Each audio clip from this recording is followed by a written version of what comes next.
we're given a situation where the net force does work on a system equal to 400 joules. The gravitational force does work on the system equal to negative 200 joules. And the change in potential energy of the system is plus 500 joules.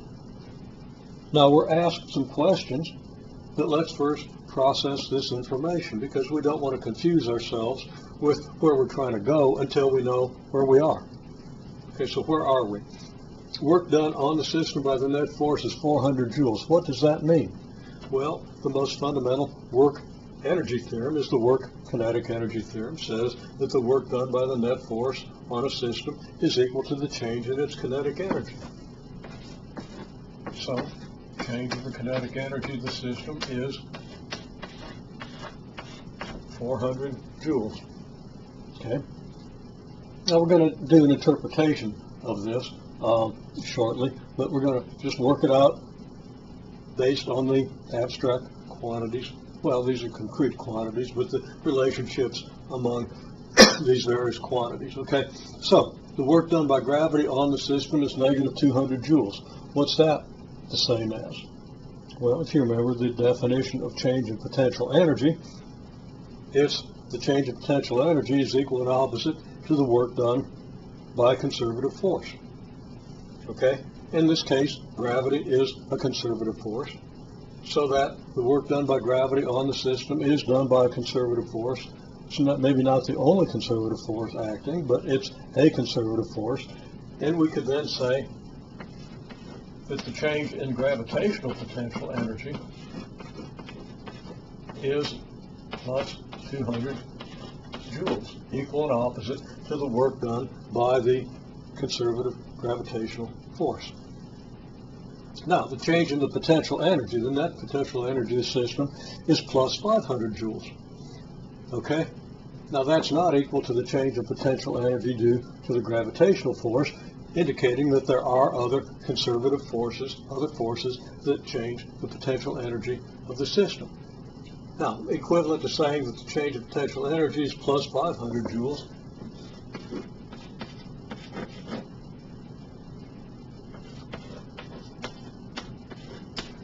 we can say that the work done by conservative forces on the system, by all conservative forces on the system, is plus 500 joules, which tells you what?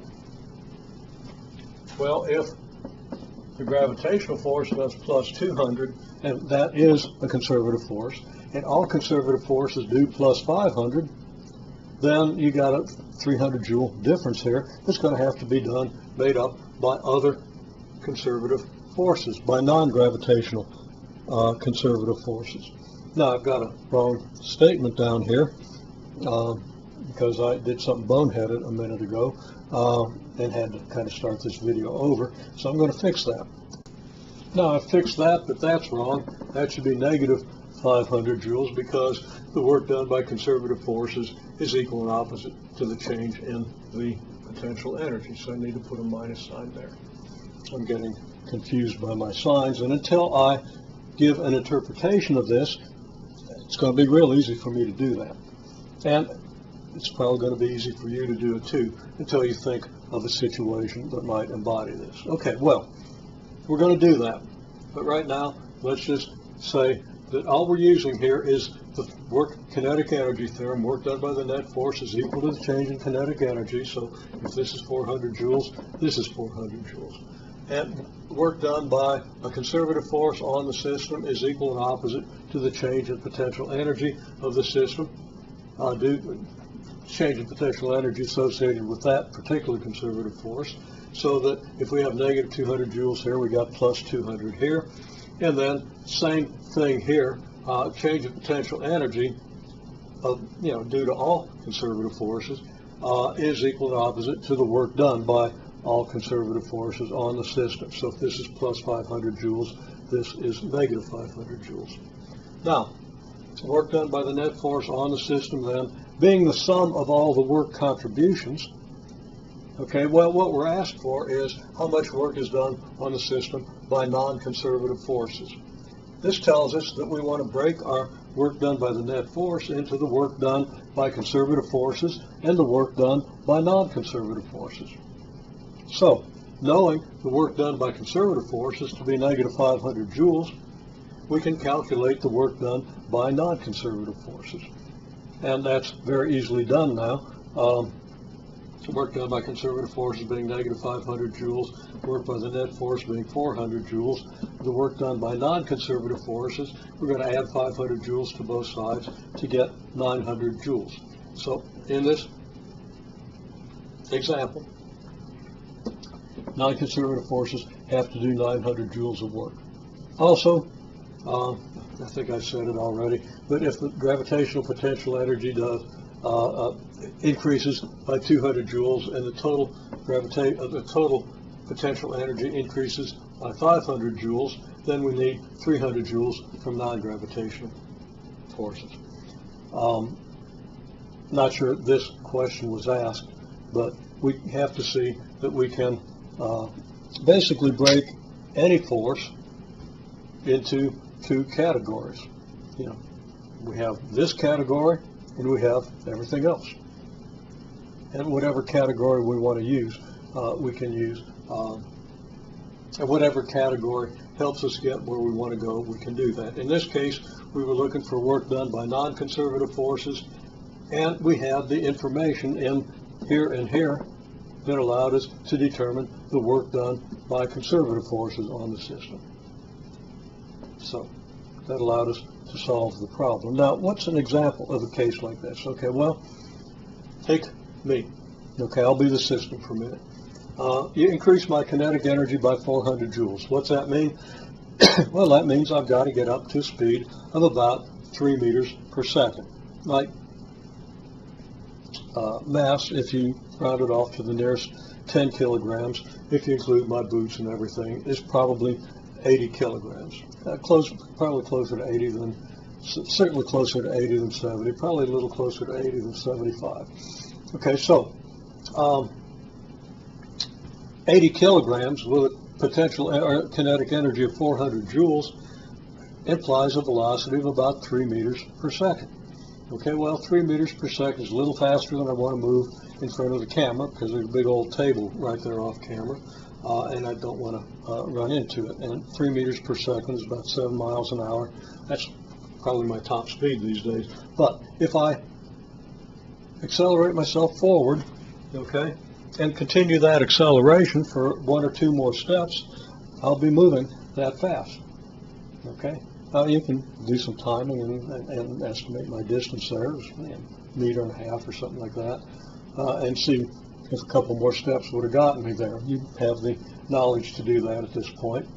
But what I want you to understand now is that how did I achieve that kinetic energy?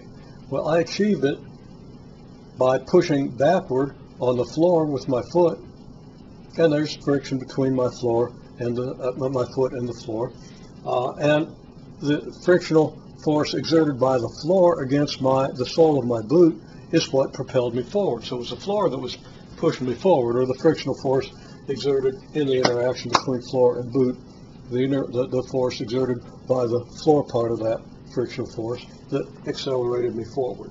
Okay, so that was a non-conservative force.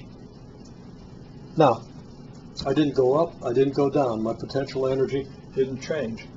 And I wasn't pushing against a spring or trying to enter some repelling magnetic field. You know, I'd have to have a magnet in me too, or get away from some magnetic field that was trying to pull me backwards. It was just me not going up or down, and the force exerted by the floor that pushed me forward.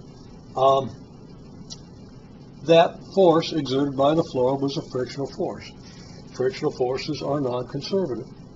So in order to get me up to that 400 joules of kinetic energy, non-conservative forces had to do 400 joules of work on me. So that in that case, the work by the net force was all done by that frictional force. Now that's not the case here. There's a change in gravitational potential energy, plus 200 joules. Alternatively speaking, gravity does negative 200 joules of work on me. Okay, now how's that going to happen? Well, maybe I crouch down and maybe I rise up as I move forward. Then gravity is pulling down. Part of my motion is upward, and gravity does negative work on me because the gravitational force is down, component of my motion is upward. They're in opposite directions. That implies negative work and an increase in potential energy. And certainly your intuition tells you that if I'm down here and then get up here, my potential energy, gravitational potential energy, has increased. Okay, so now in that case, the net work done on me is not just done by my interaction with the floor. Gravity contributes to the net work done on the force, on the system, on my mass. But gravity is doing negative work, which means that somehow I'm going to have to do even more work than the 400 joules. Okay? In order to only come out with 400 joules while gravity is doing negative 200 joules of work, I'm going to have to do 600 joules of work somehow, or something's going to have to do 600 joules of work on me. And specifically, if I'm down and push, then the net force acting on me, well, the difference between the force I push down with in the floor, which causes the floor to push up on me, and my weight causes me to rise somewhat. I don't want to go into too much detail on that, to take too much explanation for the moment. Okay. Now, it gets even better. There's a total change of 500 joules of potential energy. So the 200 joules of potential energy increase due to my rising. There's another 300 joules by non-gravitational forces. Okay, well, maybe there's a spring in front of me, and I'm pushing against that spring to compress it. Okay, well, that spring is exerting, if it's an ideal spring, it'll exert conservative force.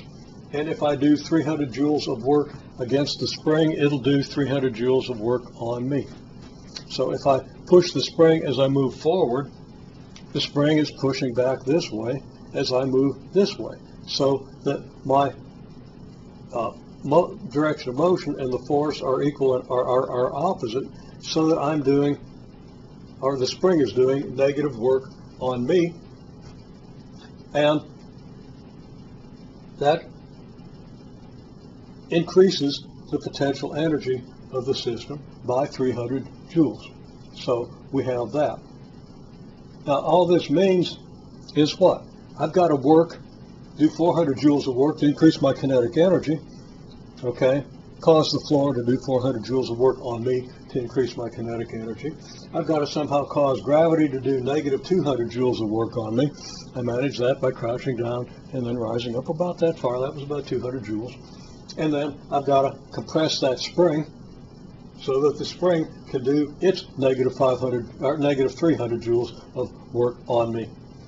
Meaning that all the forces all the forces actually exerted on the floor by the normal force that raises me and by the frictional force that pushes me forward have to total 900 joules. So because of rising, I need an extra 200 joules. Because of compressing that spring, I need an extra 300 joules in addition to the 400 that I need just to speed myself up.